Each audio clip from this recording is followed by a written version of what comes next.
ya Don. Terus ya kok bisa saya yang dipilih. Inilah cara Allah untuk melatih mental kami gitu kan. Dikasih ujian.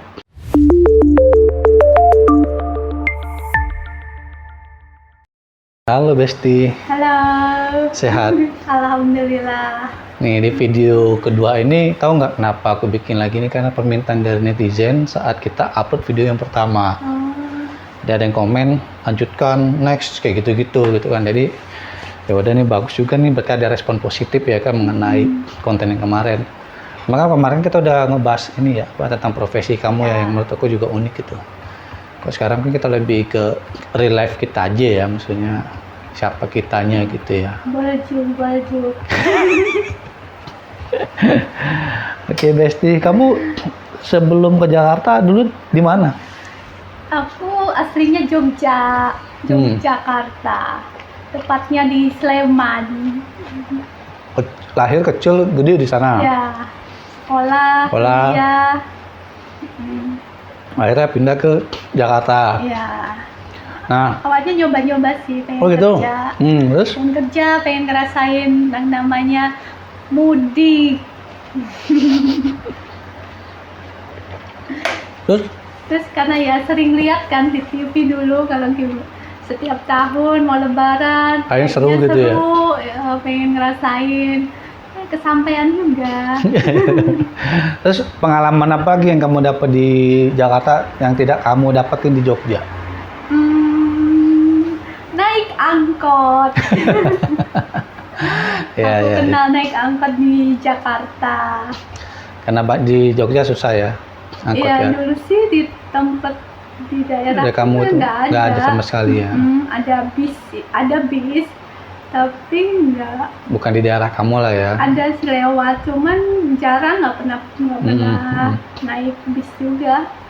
Terus sama ini ya, kalau di Jakarta merasakan macetnya ya. Iya. Sedangkan di Jogja kan tenang gitu ya, lancar gitu ya. Nah, setelah sekian tahun kamu bekerja, terus mengalami banyak hal lah bisa dibilang di Jakarta ya kan. Pengalaman-pengalaman baru yang tidak kamu dapatkan di Jogja. Sampai akhirnya kamu ketemu dengan aku, sang pangeran kodok ini.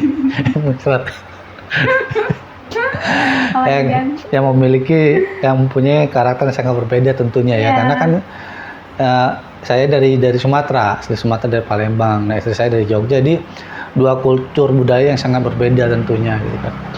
Jogja di budaya istriku ini lembut, pelan gitu kan. Sedangkan kita Sumatera itu berapi-api ya kan. Oh pokoknya ini dah gitu, rusuh. Nah, kamu beradaptasi pastilah ya dengan keadaan seperti itu ya. Itu bagaimana rasanya? Awal-awal kaget nggak? Kaget. Terus rasa ingin meninggoy gitu. Atau ya Allah, emangnya segini banget hidup berumah tangga gitu. Mereka itu suamiku begini ya. Apakah benar ini jodohku gitu? Iya kali di sinetron gitu ya. Pasti kaget lah ya. Nah terus bagaimana kamu? Ya udah deh, aku terima deh gitu loh. Ya yang gimana ya? Harus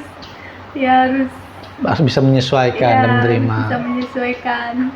Ya, iya sih, sama kayak aku juga yang biasanya sat gitu kan. Terus ya udah mau memang ya namanya dalam sebuah hubungan gitu kan, menyatukan dua budaya dan dua keluarga yang berbeda kan memang harus bisa memaklumi bahwa ya emang seperti ini pasangan kita dan keluarganya. Kita nggak bisa loh merubah suatu budaya atau suatu kebiasaan orang yang sudah belasan tahun atau bahkan puluhan tahun gitu kan. Ya kita harus bisa nerimanya gitu. Kayak aku juga nggak bisa ngerubah kamu untuk sesuai yang aku mau, juga nggak mungkin gitu. Begitu juga sebaliknya. Karena apa? Karena kamu udah terbentuk seperti itu gitu. Sama begitu pun aku gitu kan. Aku juga udah terbentuk seperti ini. Jadi ya udah, mau tidak mau kita harus bisa menyesuaikan. Gitu, aku menyesuaikan kamu gimana, begitu sebaliknya. Gitu guys. Tapi kebanyakan aku guys yang menyesuaikan guys. Masa iya, aku memang enggak. Nah, terus kita menikah di 2 tahun kita menikah, terus kamu hamil ya. Gimana perasaan kamu hamil anak pertama? Bahagia banget. Senang, happy. Jadi kita ini dulu kita punya anak, Iya. umurnya baru 3,5 jam udah diambil lagi, ya. Proses sesar saat itu, anaknya laki-laki lagi. Jadi menurut aku sih suatu kebanggaan juga buat orang tua, waktu itu mertua gitu. Karena kan kamu kan perempuan semua kan. Iya, aku perempuan semua. Dan aku juga, sama itu aku juga bangga juga. Maksud, wah dapat anak pertama laki-laki lagi. Memang aku juga pengen gitu kan. Anak pertama laki-laki, kita udah konsepin lah. Yang anak nanti mau gimana udah kita udah planning seperti itu. Tapi udah takdir berkata beda kan. Siapa namanya? Banyu Bumi dong. Iya, kenapa dikasih nama Banyu Bumi? Karena dia biar bisa merakyat dan membumi, dan dia bisa mengikuti arus seperti arusnya air. Karena Banyu kan air kan. Iya.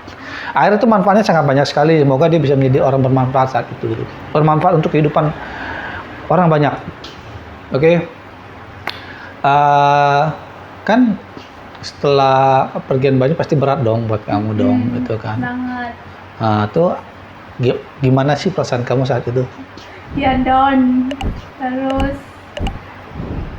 ya kok bisa saya yang dipilih. Gitu ya. Ujiannya seperti itu ya.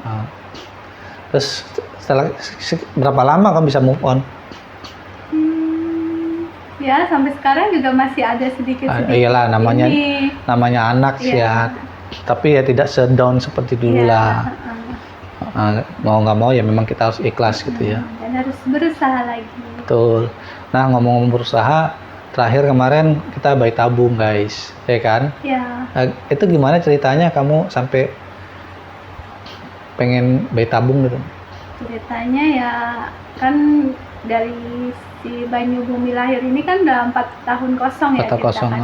4 tahun kosong, udah berobat ke dokter, tapi belum ada hasilnya. Udah berusaha untuk hidup sehat, makanan juga dijaga, tapi ya belum dikasih rezekinya juga. Akhirnya memutuskan untuk bayi tabung.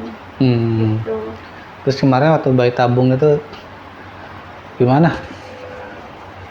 Ya emang udah dari awal kan kamu juga udah bilang kalau bayi tabung itu nggak murah. Nggak, ya awal pertama nggak murah, terus nggak kecil lah resikonya, ya, berhasil kecil. Kemungkinan berhasil juga 50-50 kan.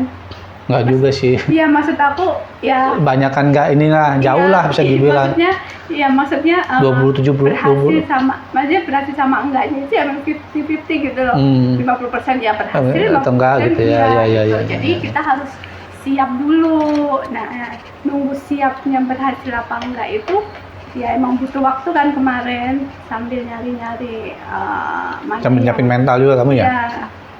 Itu akhirnya oh ya udah kalau gagal ya udah emang harus kehilangan uang yang lumayan lah.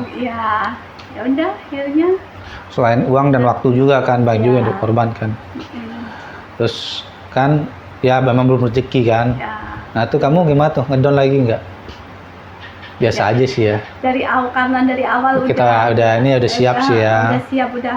Oh ya udah kalau emang belum rezeki ya emang harus diikhlasin, emang dari awalnya juga udah. Iya betul. Ya udah.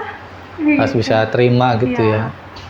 Ya itu guys, jadi sedikit tentang real life yang terjadi sama kita dengan ujian-ujian dan coba-cobaannya ya Bun ya. Kalau dulu istriku ini dia bisa dibilang downnya parah banget. Kalau dulu down banget pas cuman kesini mungkin inilah cara Allah untuk melatih mental kami gitu kan. Dikasih ujian ya nggak lama lah downnya bangkit lagi gitu ya. Down lagi bangkit lagi. Ya Allah punya sesuatu untuk kami yang kita juga nggak tahu itu apa gitu kan. Kami sebagai manusia, sebagai pasangan khususnya hanya itu menjalin aja hidup ini gitu kan ya Besti ya. Ada ini nggak yang bisa disampaikan buat penonton Lady Project yang mungkin pengen coba bayi tabung atau pernah mengalami hal sama ditinggal anak gitu? Ya tetap semangat karena setiap rumah tangga itu selalu selalu ada ujiannya, dan setiap rumah tangga itu ujiannya selalu beda-beda, pasti ada ujiannya. Jadi ya mungkin di rumah tangga kita ujiannya emang seperti ini karena kita bisa melewatinya, bisa kuat kayak gitu. Tuh guys, Jadi buat yang apa, yang mungkin ada yang mengalami hal sama seperti kami atau yang belum ya, mudah-mudahan bisa memberikan suatu manfaat juga ya. Iya. Betul, bahwa kita bisa menghadapi hidup ini dengan lebih ikhlas gitu. Karena kan tidak semua yang kita inginkan itu bisa tercapai kan, nggak juga gitu kan. Iya. Itu karena Allah lebih tahu apa yang kita butuhkan gitu kan. Oke, nanti kita ngobrol-ngobrol lagi ya. Ada waktu kapan kita ngobrol-ngobrol lagi. Nah, tergantung netizen, kalau mereka pengen lagi nanti kita bikin lagi gitu. Oke ya. Assalamualaikum. Oke, Besti.